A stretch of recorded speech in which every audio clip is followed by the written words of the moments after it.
Good evening, CLC. I'm Naomi Feda. Thank you so much for joining me here. I hope you are doing well. Here we are approaching our Thanksgiving season, and I know that during the month of November, often we start to talk more about gratitude and a thankful heart. And it is true that this is something, an attitude that we need to have all year round, but it's always a good reminder to just refocus our hearts and to get what you would call an attitude of gratitude. Um, so, one of my favorite Psalms for this is Psalm 107. It says, "Oh, give thanks to the Lord, for he is good, for his loving kindness is everlasting. Let the redeemed of the Lord say so, for he is redeemed from the hand of the adversary and gathered from the lands, from the east and the west and the north and the south. They wandered in the wilderness in a desert region. They did not find a way to an inhabited city. They were hungry and thirsty. Their soul fainted within them." So, as I read this, of course, the first couple of verses are so thankful, giving thanks to the Lord for he is good.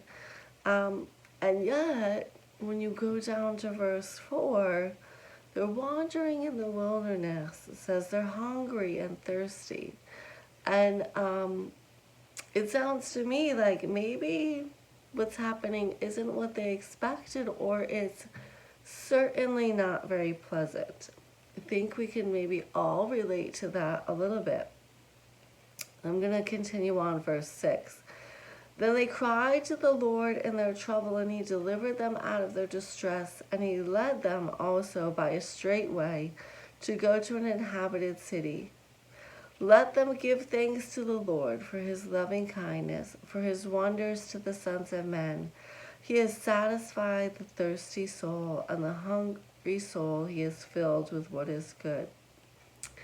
And, as I was thinking about that, just how much, both when we're in a situation or a circumstance, to remember to cry out to him, to cry out for help, but also give thanks in the midst of it. There's a verse in the New Testament that says, give thanks in all things. I think it's in 1 Thessalonians. But he delivered them. And this is something too where it gives us faith when we're in the middle of something, to remember that God hears our cries and he will deliver, and to have an expectation to see him work, and even to give thanks for his work, saying, "Lord, I thank you that you are working. I thank you that you see me. I thank you that you are going to deliver me from this situation." Definitely one of the things that is challenging is to put our own will into that, our own expectation of what that deliverance looks like. And it doesn't always look exactly like we might think. This isn't like this Cinderella fairy tale where it turns out where at the end of everything you find a Prince Charming. But that's because God's purposes aren't our purposes. His purposes are to bring glory to his son, to transform us into the likeness of Christ, so that we are transformed in character and Christ likeness. And I think I said that wrong.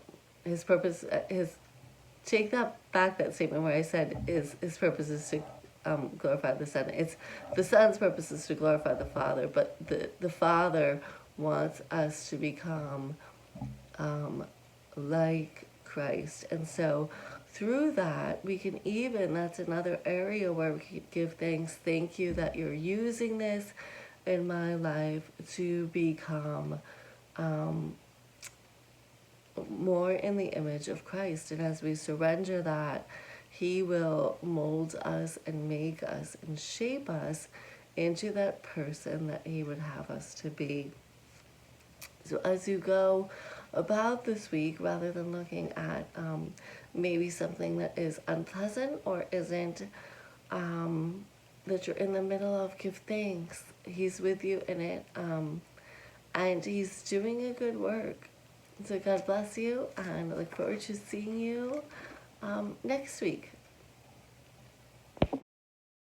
Be sure to check us out in person at 20 West Main Street in Catskill, meeting at 10:30 on Sunday mornings. We'd love to see you there.